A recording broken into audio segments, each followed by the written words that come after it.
Hello friends, welcome back to our channel. భారత్లో electric vehicles వినియోగం పెరుగుతోంది. అందుకు తగినట్లుగా ఛార్జింగ్ స్టేషన్లు, ఇతర ఇన్ఫ్రాస్ట్రక్చర్ వేగంగా విస్తరిస్తోంది. దీంతో రానున్న రోజుల్లో మొత్తం ఇక ఎలక్ట్రిక్ వెహికల్స్ హవా కొనసాగనుంది. సాంప్రదాయ వెహికల్స్ కోసం పెట్రోల్ స్టేషన్ల వల్లే ఎలక్ట్రిక్ ఛార్జింగ్ స్టేషన్లు కూడా అందుబాటులోకి రానున్నాయి.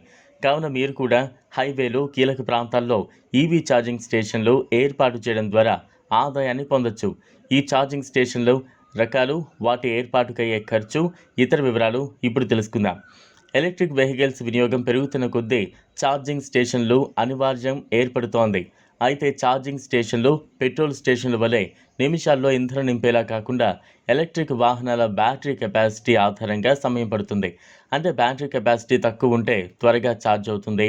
ఈ సమయంలో డ్రైవర్లు లేదా ప్రయాణికుల కోసం వెయిటింగ్ హాల్ లేదా కేఫెటేరియా ఏర్పాటు చేయాల్సి ఉంటుంది.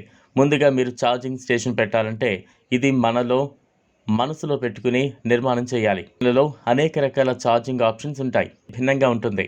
దీనిని మనసులో పెట్టుకుని 2 వీలర్, ఆటో, 4 చక్రాల వాహనాలతో సహా అన్ని రకాల ఎలక్ట్రిక్ వాహనాలకు అనువైన లెవెల్ 1 ఛార్జర్ను ఏర్పాటు చేయాలి. ఏర్పాటుకు 15 నుంచి 30 వేల వరకు ఖర్చు అవుతుంది.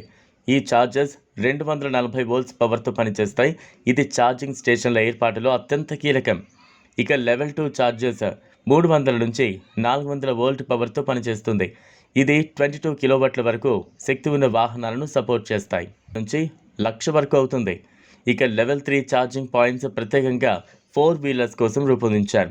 వీటి కోసం 200 నుంచి 1000 వోల్ట్స్ ఎలక్ట్రిసిటీ అవసరం పడుతుంది.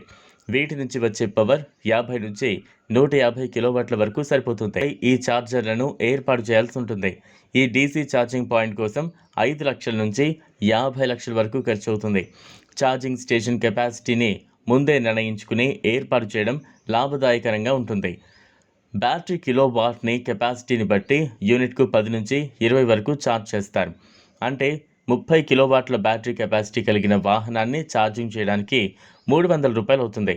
వీటితో పాటు ఛార్జింగ్ స్టేషన్ యజమానులు ప్రకటనల ద్వారా స్థలాన్ని కేఫెటేరియా కోసం లీజ్కి ఇవ్వడం ద్వారా ఆదాయాన్ని పొందొచ్చు. మీకు ఒకవేళ ఆసక్తి ఉంటే ప్రభుత్వం దగ్గరుండి అనుమతులు అందిస్తుంది. మెట్రో సిటీల్లో వీటిని నెలకొల్పాలని భావిస్తే కేవలం 7 రోజుల్లోనే ఆన్ పేపర్ ప్రక్రియ పూర్తవుతుంది. పెట్రోల్ స్టేషన్లలోనూ వీటిని నెలకొల్పడం ద్వారా పర్సెంటేజ్ ప్రకారం ఆదాయాన్ని పొందొచ్చు. షేర్ చేయండి, ఛానల్ను సబ్స్క్రైబ్ చేసుకోండి. Thanks for watching.